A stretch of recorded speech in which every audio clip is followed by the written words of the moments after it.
Señor y Padre, te damos inmensas gracias porque nos das un sábado más en el cual podemos estar aquí, un grupo de tus hijos, para rendirte alabanza. Te agradecemos, Señor, por el estudio que hemos tenido de la escuela sabática y en esos momentos que vamos a meditar más en tu palabra.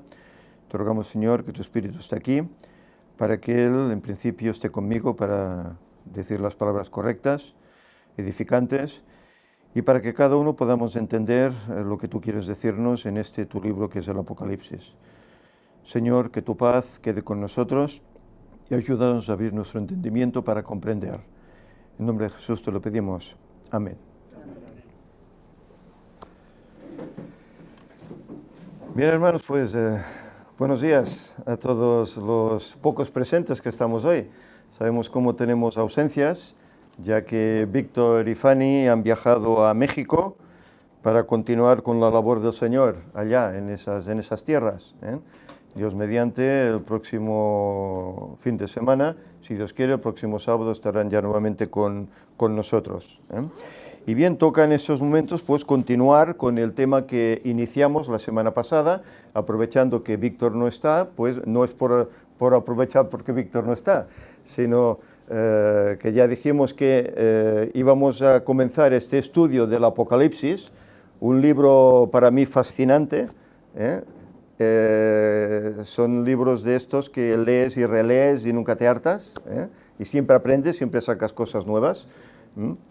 Y bien, la semana pasada pues empezamos por el capítulo 1, donde Jesús hace su presentación allá en aquella isla de Patmos, a Juan, que estaba allí preso, y le revela un documento inédito, un documento que él tiene que llevar a las 7 iglesias, mandar a las 7 iglesias, que a partir de hoy pues comenzaremos a indagar qué iglesias eran, qué mensajes eran los que el Señor tenía previsto dar a estas iglesias, pero que a la vez veremos cómo estas iglesias, a pesar de ser, por así decir, históricas, cada una de ellas tiene un mensaje que es para todos los tiempos.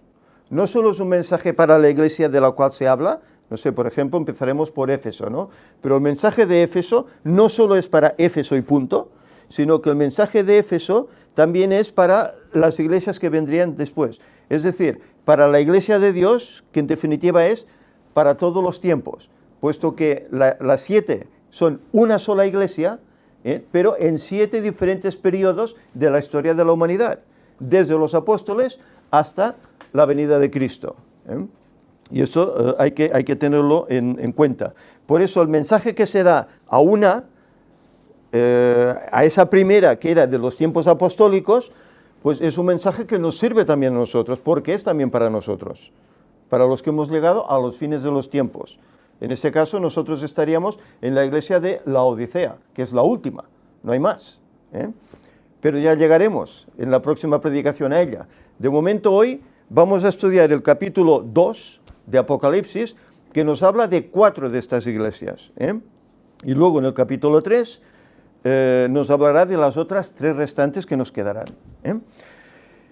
Quisiera recordar la cita que leí del Espíritu de Profecía, escrita por Ellen White, en Joyas de los Testimonios, el tomo 3, en la página 279. Ella escribe: los solemnes mensajes que en el Apocalipsis se dieron en su orden deben ocupar el primer lugar en el pensamiento de los hijos de Dios. Y la remarco para que notemos la importancia del estudio del Apocalipsis. Ella dice que eso debe ocupar el primer lugar en la mente del creyente, del Hijo de Dios, por la importancia que tiene, puesto que el libro de Apocalipsis nos habla desde los periodos apostólicos hasta llegar al momento culminante de la venida de Cristo, incluso va más allá, como dijimos. Y bien, aquí como veis, en la pantalla tenemos un mapa de la zona, un mapa de Asia Menor, que en definitiva es lo que hoy sería Turquía. Y ahí encontramos 7 números, del 1 al 7, ¿verdad?, que son cada una de las iglesias: Éfeso, Esmirna, Pérgamo, Tiatira, Sardis, Filadelfia y Laodicea. Todas estaban bastante cerca y todas eran ciudades muy florecientes, ciudades populosas, en las cuales se organizó obra, se abrió iglesia. Y hoy vamos a comenzar, pues, por la primera de ellas, Éfeso, que es la que estaba más cerca. ¿Os fijáis que está a la izquierda Patmos? Es el lugar donde estuvo Juan, donde él recibió estas visiones, en Patmos. Y él envía ese mensaje a estas iglesias. La iglesia de Éfeso era, por así decir, la capital del Asia Menor. Es decir, era la ciudad más importante, más populosa, creciente. Era una ciudad grande. Se calcula que habría como 500.000 personas en ella. Era una ciudad que tenía un puerto con el cual se enriquecía mucho la ciudad con las mercaderías que se llevaban en él. Posteriormente ese puerto parece que se deterioró y eso fue lo que hizo que la ciudad entrara en declive. Pero veremos un poco de la historia de la ciudad. ¿Recordáis que Pablo habla de que él estuvo en Éfeso? Y dice que allí había una adoración especial a una diosa. ¿Recordáis qué diosa era? La diosa Diana, Diana de los Efesios. Allí hubo un tumulto, ¿verdad? Porque él predicó y la gente, ¡oh, Diana de los Efesios es grande! Y hubo un tumulto por varias horas, ¿verdad? Acerca de eso. Pero, fijaros, a pesar de todas ellas, sin excepción, eran paganas, todas, porque en todas ellas dominaba el Imperio Romano. Primero había habido el Imperio griego y luego Roma, pues, ocupó ese lugar. Por eso las edificaciones, pues, están un poco entremezcladas entre greco-romano, por así decir. Luego veremos, bueno, tenéis en la imagen de fondo que está a mis espaldas, ahí tenéis las ruinas actuales aún de Éfeso, la ciudad que yo comentaba la semana pasada, nuestro amigo Edward visitó cuando vinimos del viaje de Ararat, de visitar el Arca. Él se quedó allá para visitar esta ciudad, allí en Turquía. A pesar de ese paganismo, el Evangelio entró y el Evangelio fue aceptado. Muchos se convirtieron al Evangelio. Os diré más.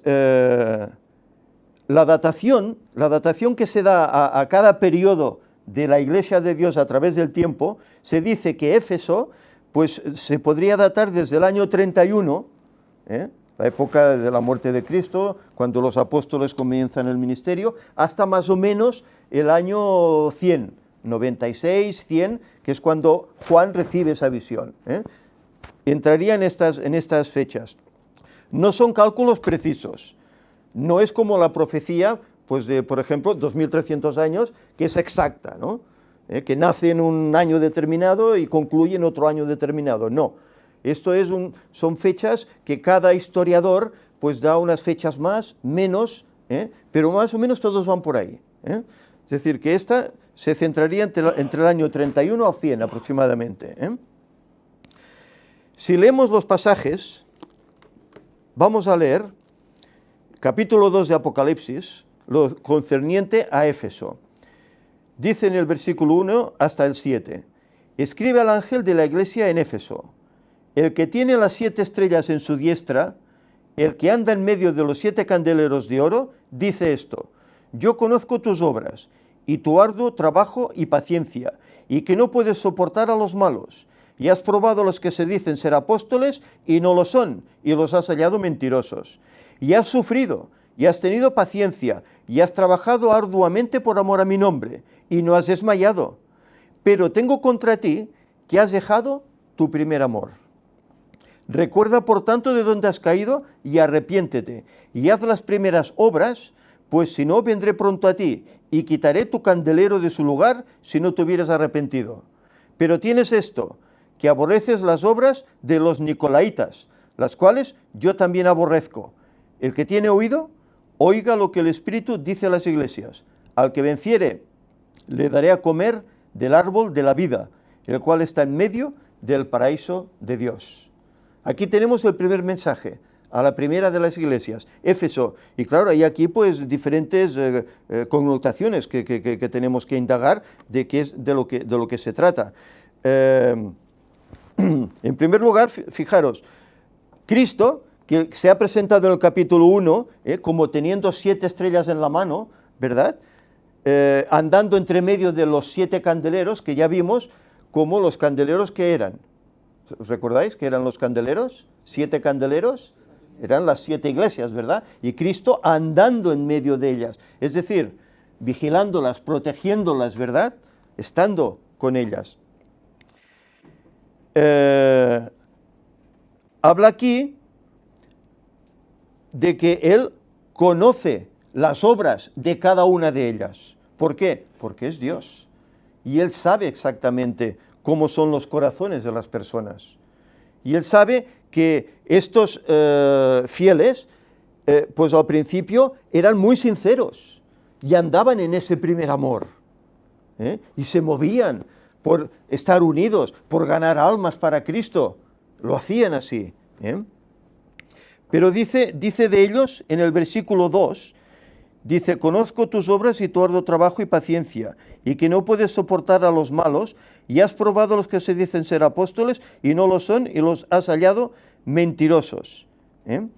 Es decir, que parece ser que eran tan fieles, eran tan castos en la pureza de la espiritualidad, del evangelio, que no podían soportar la mentira, no podían soportar a los malos.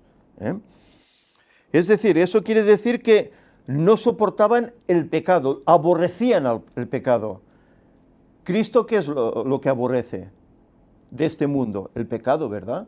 No aborrece al pecador, aborrece el pecado. Pues ellos tenían ese carácter semejante al de Cristo y aborrecían el pecado.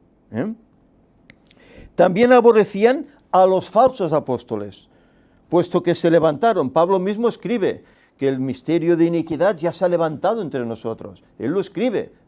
Es decir, que ya en sus tiempos, pues ya había falsos apóstoles que se querían añadir con la iglesia de Dios.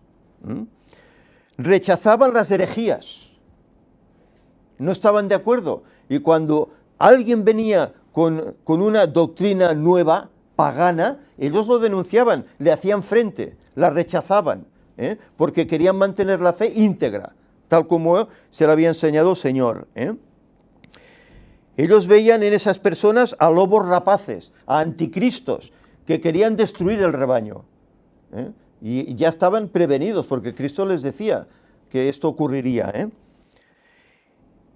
Eran sensibles a las cosas espirituales y sabían discernir lo falso.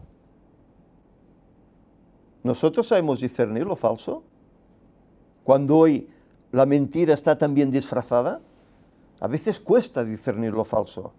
A veces uno pues tiene que indagarlo, tiene que pedir orientación divina, porque a veces cuesta. A veces una cosa parece buena y, caray, no se habla a veces de que salen profetas hoy en día, ¿no? Que salen profetas, que están dentro de la iglesia adventista, pero en cambio cuando indagas te das cuenta que son falsos profetas, que no son profetas correctos. Pues ellos tenían ese don que el Señor les había dado.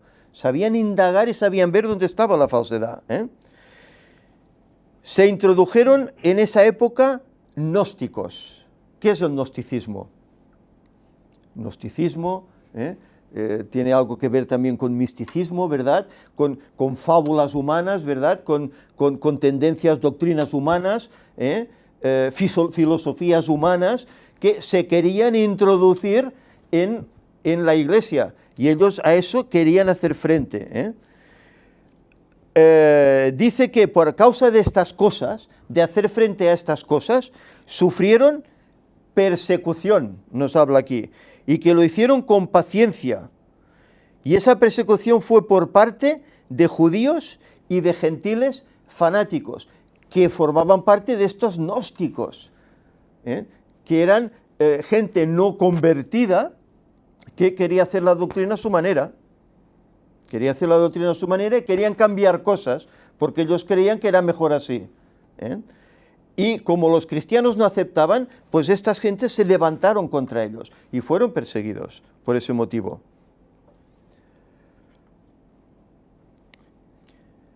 Las controversias habían generado espíritu de división en la iglesia.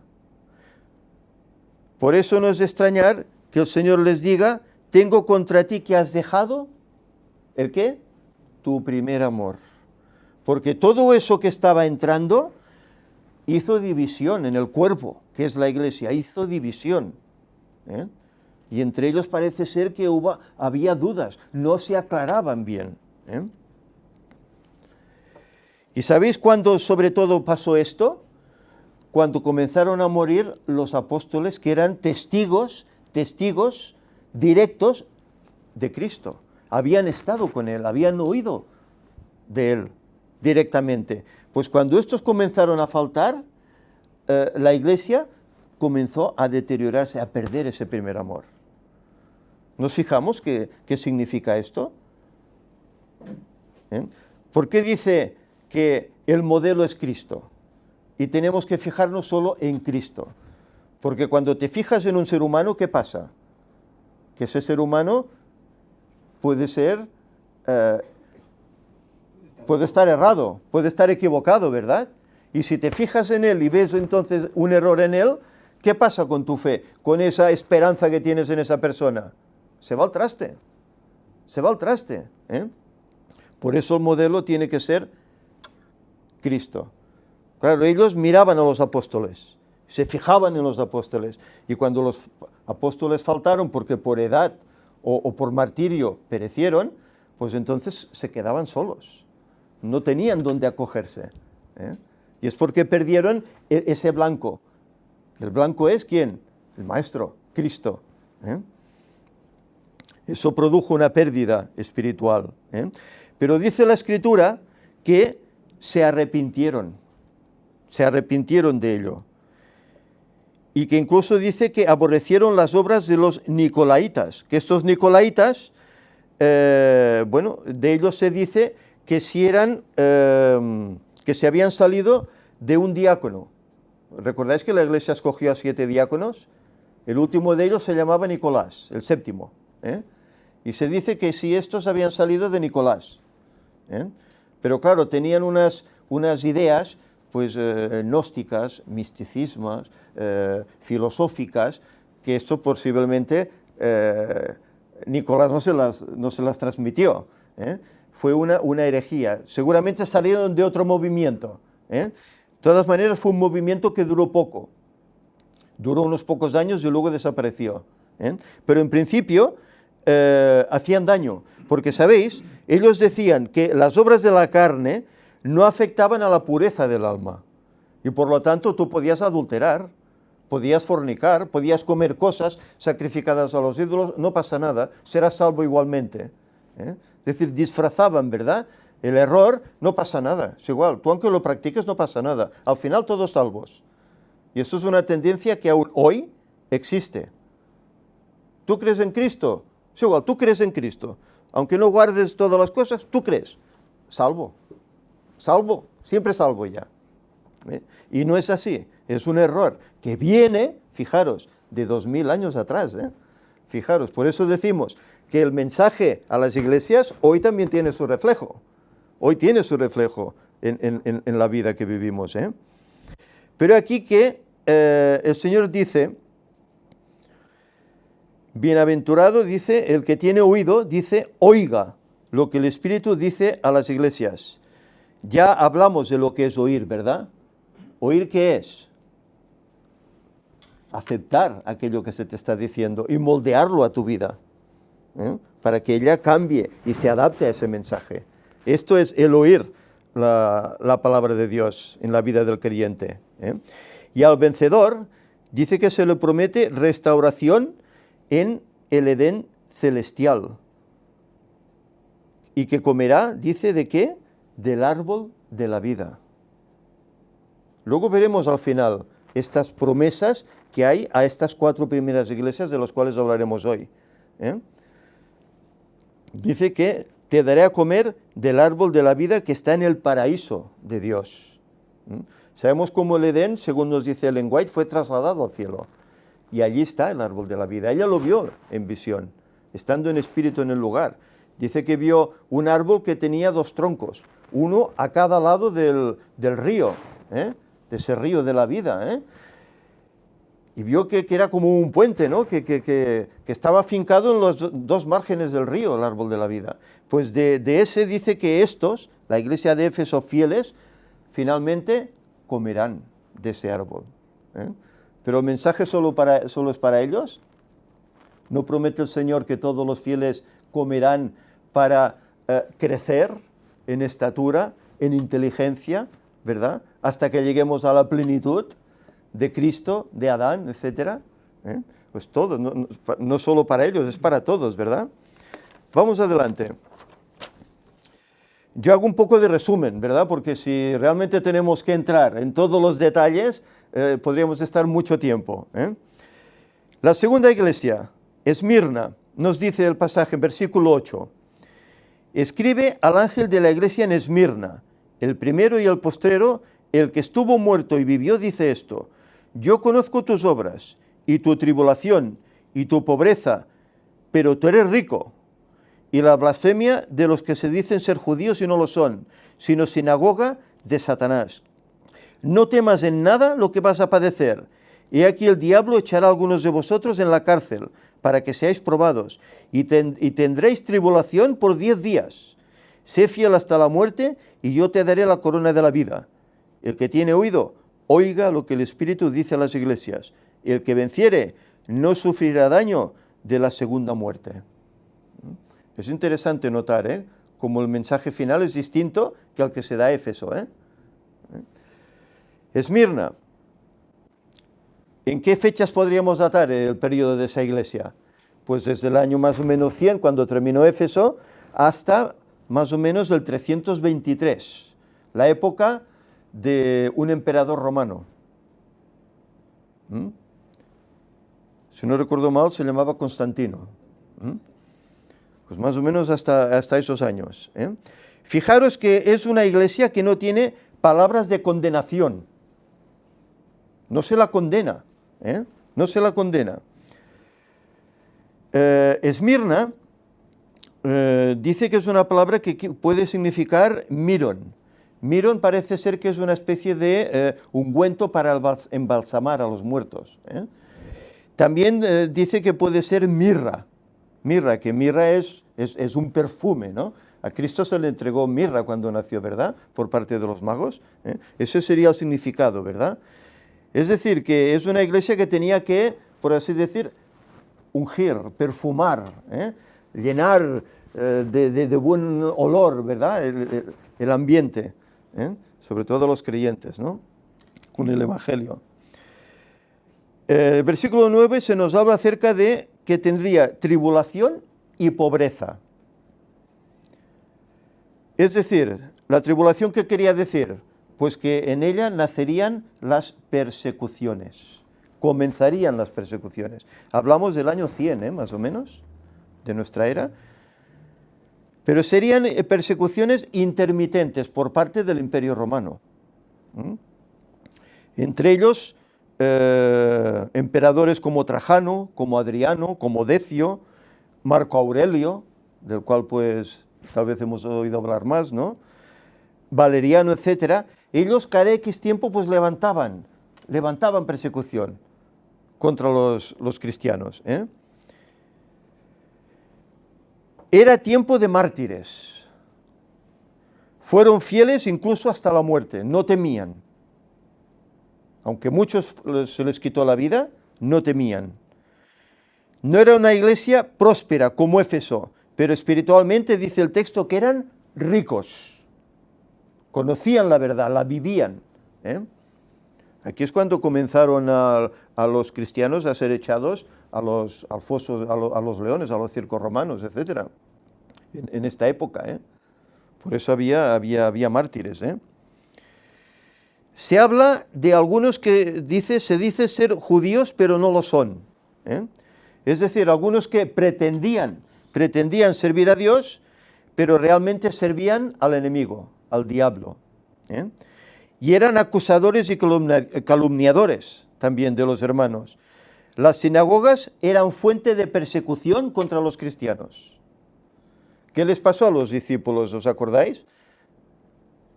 Cuando Cristo muere, dice que se levantó una tremenda persecución en Jerusalén y tuvieron que huir a otros lugares. ¿La persecución por parte de quién? De los judíos. Y aquí persistía.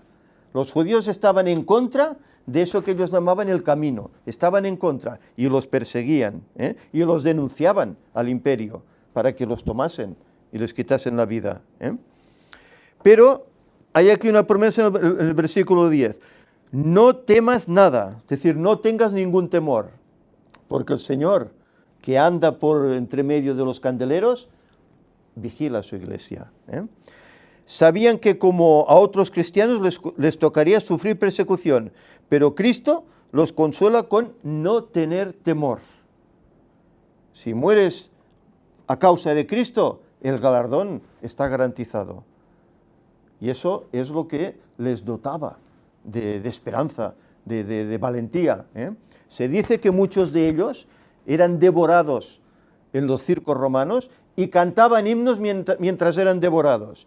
Y se quedaban las gentes pasmadas. ¿Cómo es posible? Y es porque realmente no tenían ese temor. Fijaros. Versículo 10 nos habla de que iban a ser probados. Satanás los iba a someter a persecución para obligarlos a renunciar a su fe. Las tretas que el diablo empleó al principio, ¿verdad? Perseguir con violencia para hacer que la fe se pierda, que se retracten. Dios permitiría esa persecución para que su fe fuera fortalecida y para probar la sinceridad de esa fe. Dios iba a permitir esa persecución, porque el Señor no se la iba a quitar, igual como no se la quitó luego a otros periodos que vinieron de la iglesia. Todo esto duró como unos 200 años, los cuales los cristianos eran perseguidos, no siempre de forma seguida, pero sí, de tanto en tanto había un nuevo emperador, otra ley contra los cristianos, venga, persecución a los cristianos. Y así iba sucediendo. El Imperio Romano tenía temor que su medio de vida quedase influenciado por el cristianismo. Por eso los perseguían. Como ellos adoraban a un solo Dios, los romanos tenían tantos, tenían temor de perder todo ese cultura, todo ese estatus, tenían temor. Nos habla de que tendrían tribulación por 10 días. Claro, aquí estamos hablando de profecía. Un día es equivalente a un año en la Biblia, ¿verdad? Pues 10 días, ¿qué serían? 10 años, ¿no? Pues muy bien. El emperador Diocleciano, en el año 303, decretó, pues, por así decir, la extinción, por así decir, de los cristianos. Y durante 10 años, del 303 al 313, fueron tremendamente perseguidos, a tal punto que casi desaparecen. Fijaros, es tremendo, Incluso dice que se tomó a los dirigentes, a los pastores, se los torturaba, se les quitaba la vida para hacer que los feligreses abandonasen la fe.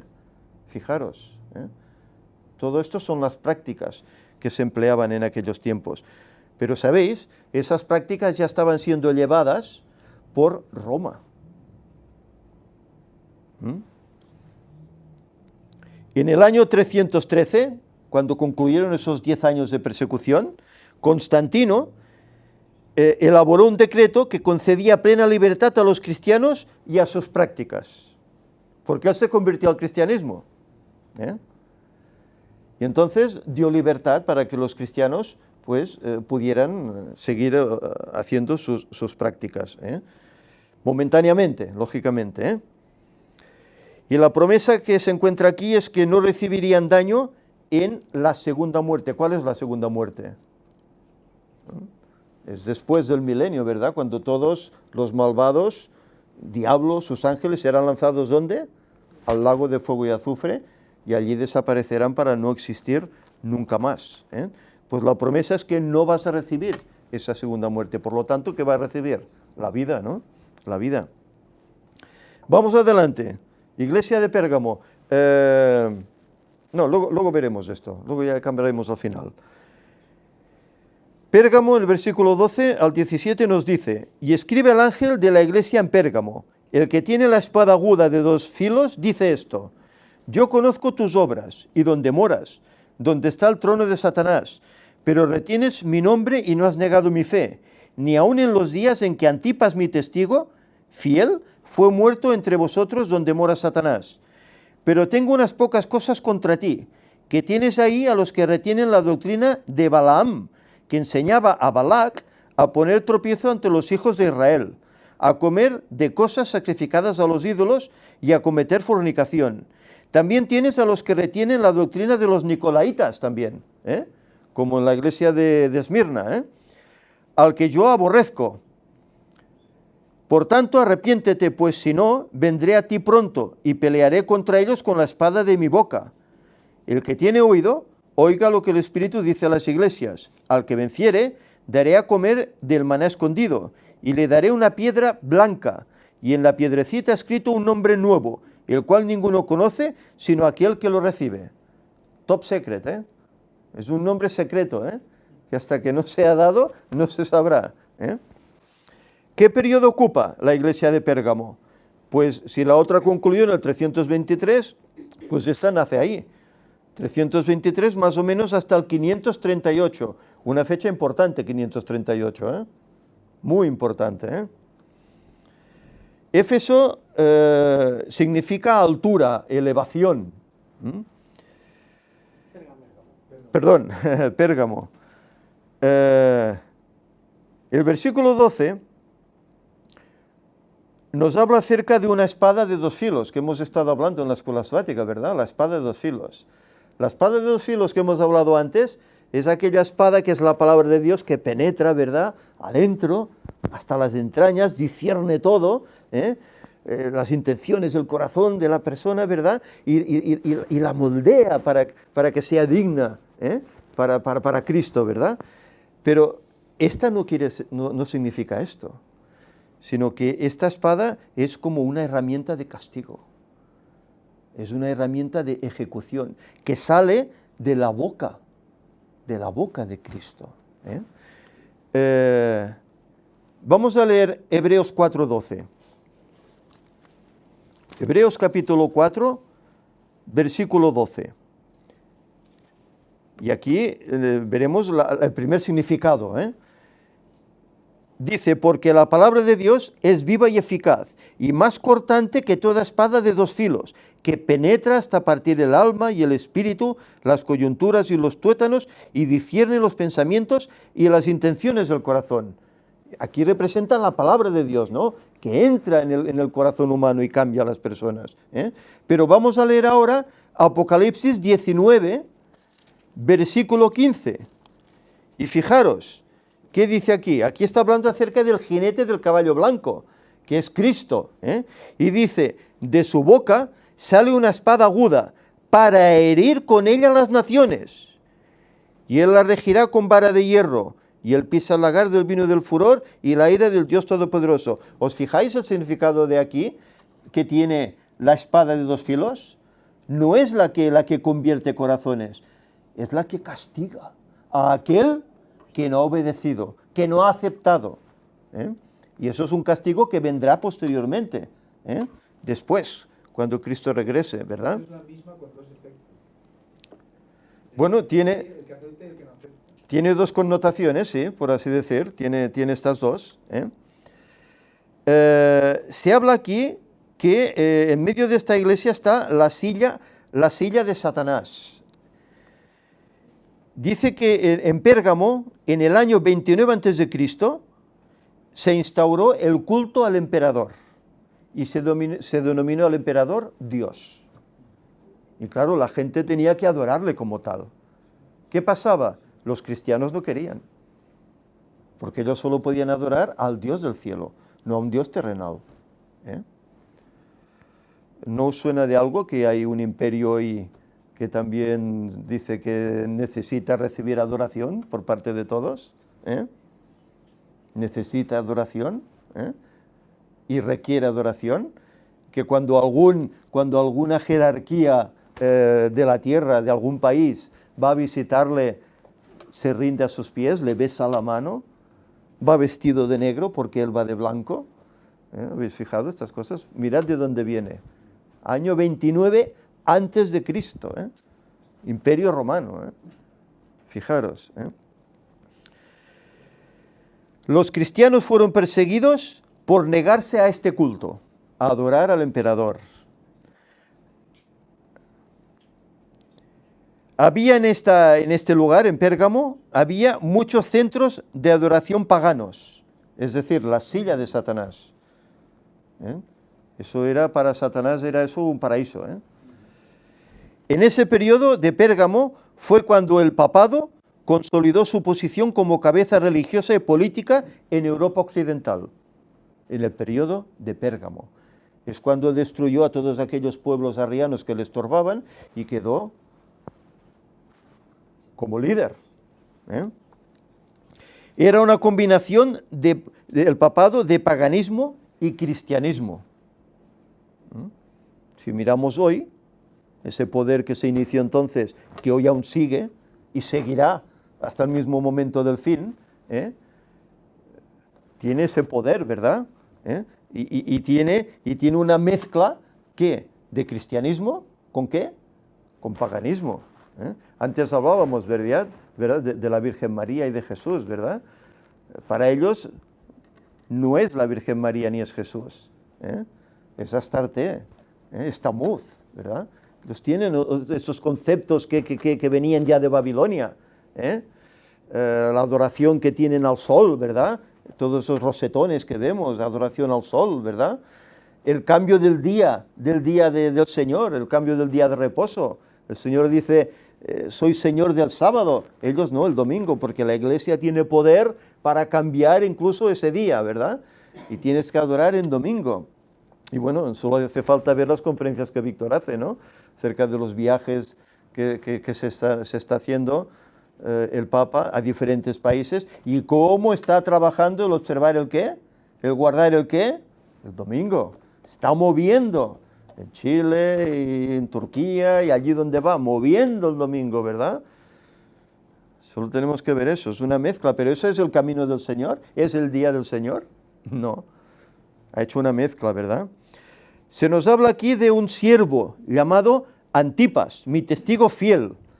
Antipas parece que quiere decir antipapas, es decir, parece ser que era un movimiento cristiano que estaba en contrario y denunciaban el poder papal como hereje. Y claro, por ese hecho, pues fueron lógicamente dejados en paz, ¿no? Perseguidos.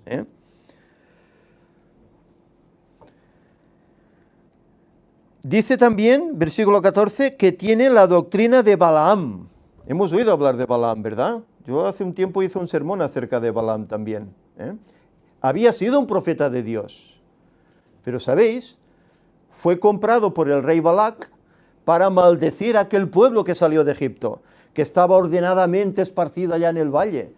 Y él tenía que ir para maldecir a causa de poder recibir por recompensa, ¿verdad? De hacerse rico. Y estaba dispuesto a maldecir al pueblo de Dios. Y como el Señor no se lo permitió, ¿qué acabó haciendo con aquel pueblo? Engañándole, llevando a las hijas de las tribus paganas para que corrompieran a los israelitas. Y allí pues hubo adulterios, fornicaciones y hubo de todo. Y aquel día murieron miles de israelitas a causa de Balaam, del consejo de Balaam. Esa doctrina era el propósito dividir y arruinar a la iglesia, fomentando prácticas prohibidas para los cristianos, como el adulterio, por ejemplo. Balaam fomentaba intereses personales. Él quería maldecir para tener intereses personales. Al final no los obtuvo, al contrario. Al final fue ejecutado por el mismo Israel, murió. En Números 31 habla acerca de él, y esta experiencia.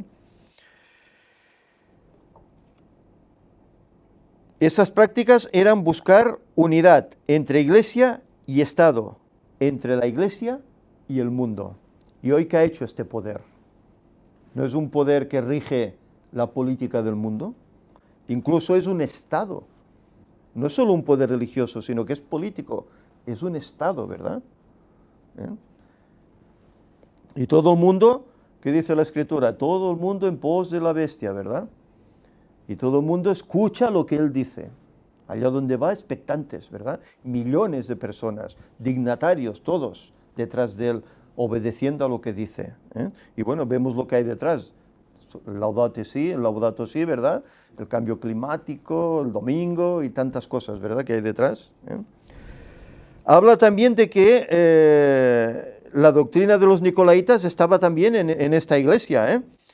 Ya hemos dicho que eran gente que promovían el adulterio, la fornicación, comer las cosas sacrificadas a los ídolos, etcétera, gnósticos, que querían pues adulterar al pueblo de Dios. Por eso dice, la silla de Satanás está en medio de ti, porque por todas partes recibían engaños, herejías, por todas partes. ¿Cómo no se tenía que ser en esa época de fiel para mantenerse firme ante todo esto? Tenía que ser tremendo. El Señor le aconseja, arrepiéntete. ¿Por qué? Porque había un grave peligro espiritual en la iglesia y había un peligro de perder la eternidad si cedía a esas tentaciones. Por eso muchos de ellos, pues, igual como en las otras iglesias que hemos visto, cuando daban su vida, pues lo daban creyendo que habían hecho todo por el Señor. Lo habían hecho por el Señor y que recibirían la recompensa. Se habla también en el versículo 16, por lo tanto arrepiéntete, si no vendré a ti y pelearé con ellos con la espada de mi boca. Es decir, aquí está nuevamente el castigo, ¿verdad? El castigo por parte de Dios.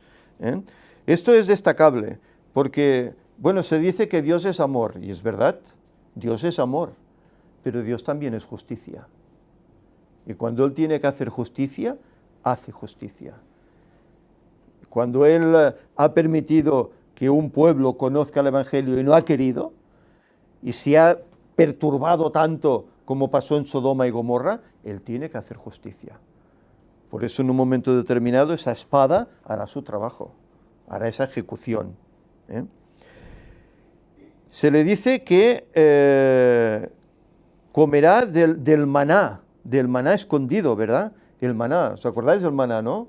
Durante 40 años los israelitas lo recibieron. El maná pues es un símbolo de vida espiritual en Cristo, ¿no? Y de la futura vida eterna que el Señor dará a estos fieles. Se les habla que se les dará también una piedra blanca y en la piedra un nombre nuevo. ¿Sabéis que había una costumbre en la época, cuando se viajaba, la gente iba a los mesones? Y el mesonero, pues se veía que era una persona adecuada, una buena gente, pues le daban una piedra con su nombre. Y esa piedra era garantía de que aquí tendrás siempre las puertas abiertas. Estarás como en tu casa. Era una garantía. Pero aparte esa piedra la podía utilizar la familia de la persona. Si otro día en vez de viajar yo, viaja pues mi esposa, viaja mi hijo, será bienvenido si lleva esta piedra. Era una garantía, ¿verdad? Pues esto es lo que el Señor hará con nosotros, nos dará un honor especial. Es motivo de hospitalidad. Bien, y vamos a concluir ya pues con la última iglesia, Tiatira. Si leemos el mensaje a partir del versículo 18, dice, escribe al ángel en la iglesia de Tiatira, el Hijo de Dios, el que tiene ojos como llama de fuego y pies semejante a bronce bruñido, dice esto, yo conozco tus obras, amor, fe, servicio y paciencia, y que tus obras postreras son más que las primeras. Pero tengo unas pocas cosas contra ti, que toleras que esa mujer Jezabel, que se dice profetisa, enseñe y seduzca a mis siervos a fornicar y a comer cosas sacrificadas a los ídolos, igual que los nicolaitas, Es paralelismo, ¿eh? Y le he dado tiempo para que se arrepienta, pero no quiere arrepentirse de su fornicación. Y aquí yo la arrojo en cama, en gran tribulación, a los que con ella adulteran, si no se arrepienten de las obras de ella. Y a sus hijos heriré de muerte, y todas las iglesias sabrán que yo soy el que escudriña la mente y el corazón, y os daré a cada uno según vuestras obras. Pero a vosotros y a los demás que están en Tiatira, a cuantos no tienen esa doctrina y no han conocido lo que ellos llaman las profundidades de Satanás, yo os digo, no os impondré otra carga. Pero lo que tenéis, retenedlo hasta que yo venga. Al que venciere y guardare mis obras hasta el fin, yo le daré autoridad sobre las naciones, y la regirá con vara de hierro, y serán quebradas como vaso de alfarero, como yo también lo he recibido de mi Padre, y le daré la estrella de la mañana, y el que tiene oído, oiga lo que el Espíritu dice a las iglesias. Tiatira. ¿Qué periodo abarca Tiatira? Pues desde el 538, cuando el Papa obtuvo ya esa primacía, ¿verdad? Podríamos decir hasta más o menos el 560. Hay algunos teólogos que ponen la fecha de Tiatira hasta 1798, la culminación de los 1260 años, que comienzan aquí, 1260 años de persecución, en el 538. Pero hay motivos para creer que será antes, porque luego vienen otras iglesias como Sardis, en la cual la Reforma interviene, y lógicamente ya es otro periodo de la iglesia, hay cambios. Por lo tanto, diríamos que yo personalmente acepto más la fecha 1560 como fin de este periodo que 1798. Luego cada cual, bueno, puede indagar y puede ver y decir. Tiatira significa dulce sabor de trabajo o sacrificio de contrición. Sacrificio, desde luego, y mucho. Es la iglesia de la Edad Media, de la época oscura que ha vivido este mundo, triste, en el cual el mundo estaba privado de la Biblia. No podían acceder a ella, so pena de muerte. Era tremendo. Era una edad de adversidad. La llama del Evangelio casi se apagó en ese periodo, casi desaparece. Se ensalzó la tradición en lugar de la Biblia. Todo se acabó cambiando. Todo. Las obras se consideraban el medio de alcanzar la salvación. Por eso las gentes que hacían, compraban indulgencias, ¿verdad? Iban a los sacerdotes a confesarse, ¿verdad? Compraban porciones de cielo. Tenían que hacer todo lo que la iglesia dijese. Si no, te irás al infierno, al purgatorio. Serás, ¿cómo era aquello? Excomulgado. Todo esto son los inventos que hizo la iglesia como tradición en vez de bíblico, ¿verdad? Un falso sacerdocio humano oscureció el verdadero sacerdocio de Cristo. Fue sustituido. ¿No dice que el continuo sería cortado? Pues fijaros cuándo comenzó a ser cortado. La reforma consistió en un revivamiento y una restauración de las verdades del Evangelio. La reforma proclamaba la salvación por fe en Cristo. Su única norma de fe y práctica era la Escritura. Y que toda persona puede presentarse por sí misma delante del gran sumo sacerdote, Jesucristo, sin intercesión humana.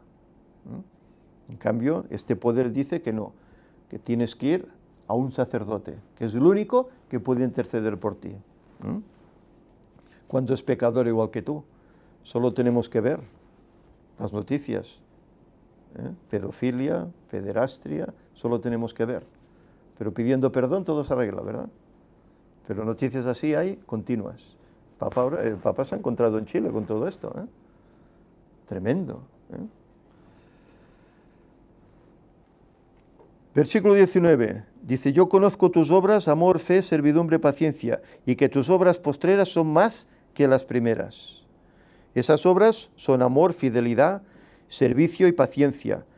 Mejoramiento en el crecimiento espiritual a pesar de las dificultades que vivía esa iglesia en ese momento.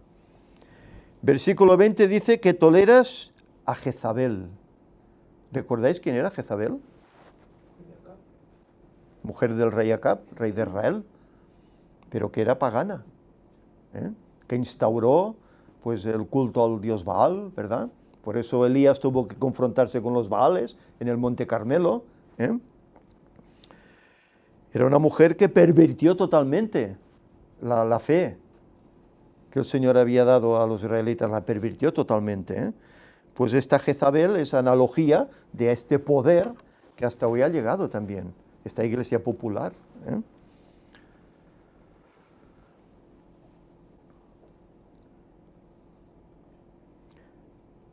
Pero además es que dice que no querrán arrepentirse. Cuando oyen el Evangelio, no quieren arrepentirse porque están bien como están, porque estiman el poder, el dinero, la fama, ¿verdad? Y no quieren arrepentirse. Son rebeldes y desafiantes. Pero la puerta de la misericordia no se había cerrado. Aún todo el mundo tenía opción de poder aceptar los caminos del Señor. Dios nunca se separa de los pecadores. Es el pecador en todo caso que se separa de Dios. Pero Dios busca. Él siempre busca. Incluso al malhechor, incluso al hereje, Dios le busca. Pero si Él no quiere, Dios no puede hacer más. Al contrario, al final quedará que con esa espada de la cual hemos hablado haya una ejecución sobre esa persona, porque no ha querido aceptar, ¿verdad? Aquí incluso se dice, ¿no? El versículo 23 dice, las iglesias sabrán al final, ¿no? Sabrán la atrocidad que les va a venir encima por no obedecer a estos designios del Señor. Dice el versículo 24 que no te impondré otra carga. Se dice, ¿cómo es que ellos no tenían todas las verdades? No te impondré otra carga. Ya bastante tienes con lo que estás aguantando, con toda esa persecución. Dice que casi los cristianos desaparecen a causa de la persecución. Torturas, muertes, hogueras. No les impondría el Señor otra carga, no era el momento aún. Y el versículo 25 dice, pero lo que tenéis, retenerlo hasta que yo venga. Retener eso. ¿Os acordáis que Apocalipsis, ya llegaremos a ello, pero habla de unas almas que están debajo del altar, que claman, Señor, ¿hasta cuándo? ¿Hasta cuándo no vengarás todo esto que ha pasado? Bueno, y eso pues se dan algunas derivaciones que no son las correctas.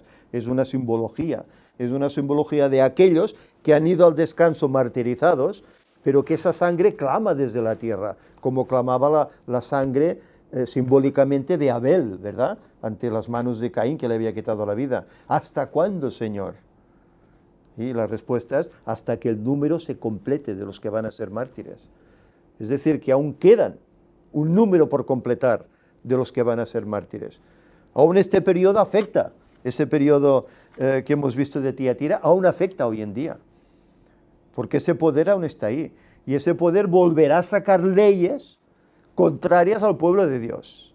Y el pueblo de Dios volverá a ser perseguido y casi aniquilado. Por eso la Escritura habla de ¿qué? De unos 144.000 que quedarán. El resto serán llevados al martirio. ¿Estaremos entre ellos? No lo sé. Pero ojalá el Señor nos ayude a mantenernos fieles. Porque si perecemos, la corona está garantizada. La eternidad está garantizada. Siempre y cuando perezcamos por las cosas del Señor, lógicamente.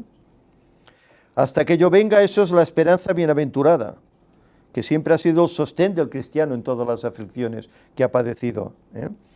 Y al que venciere, se dice aquí, que regirá las naciones, incluso juzgará las naciones. ¿Cuándo?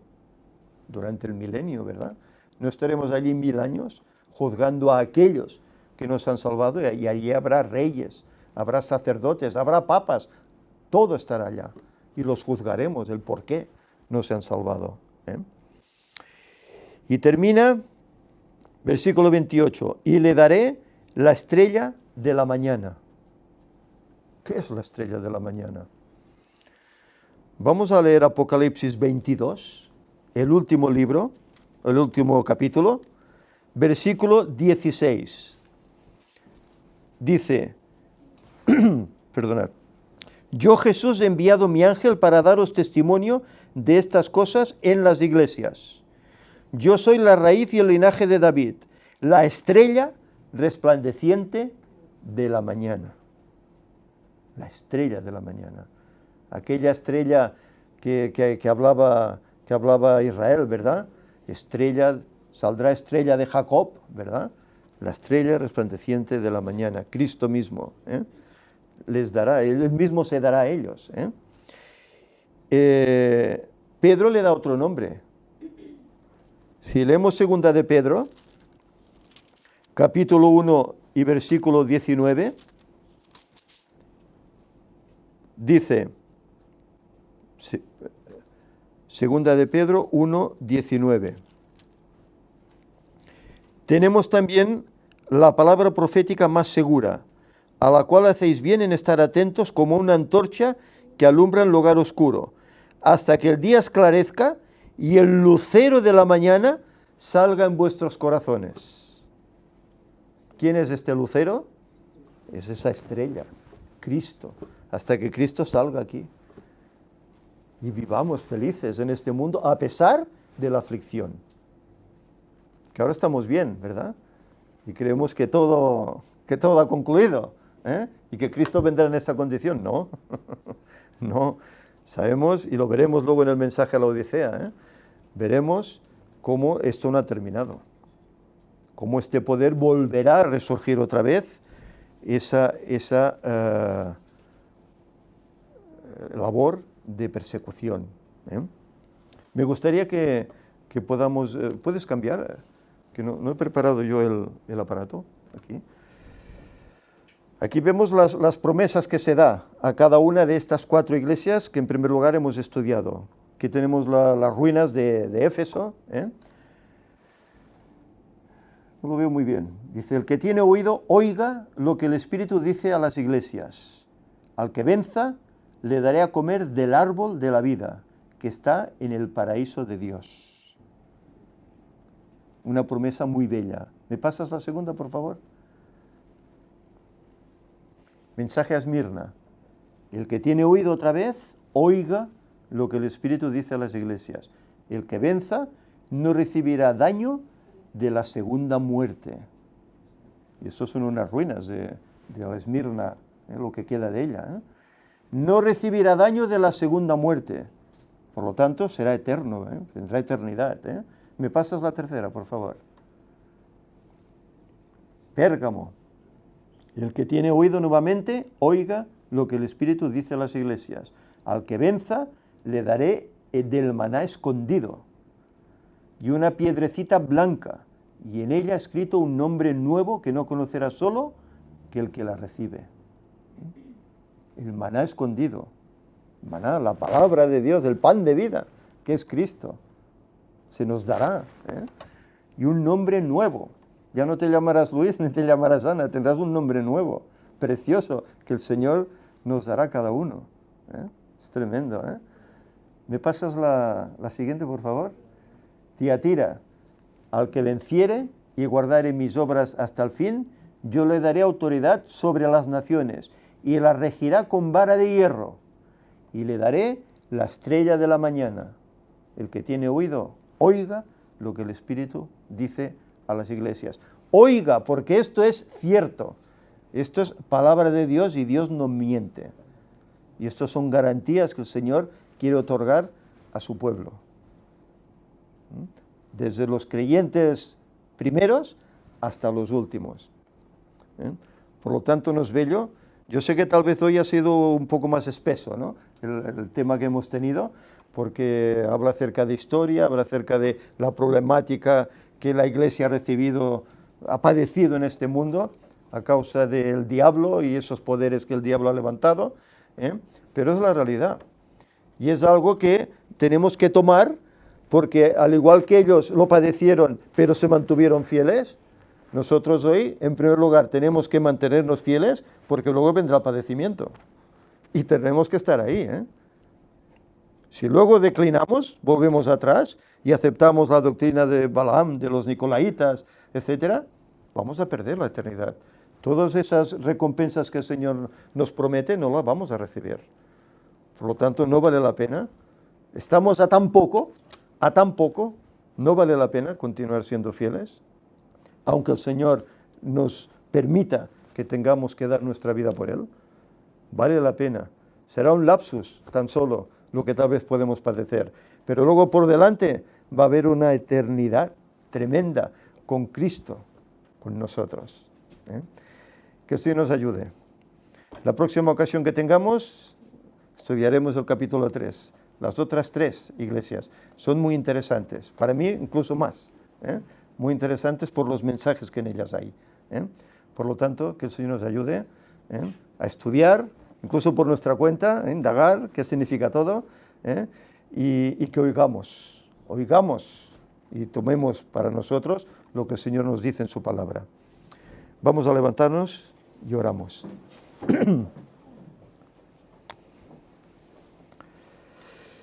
Señor y Padre, te agradecemos porque tú nos has dejado tu santa palabra.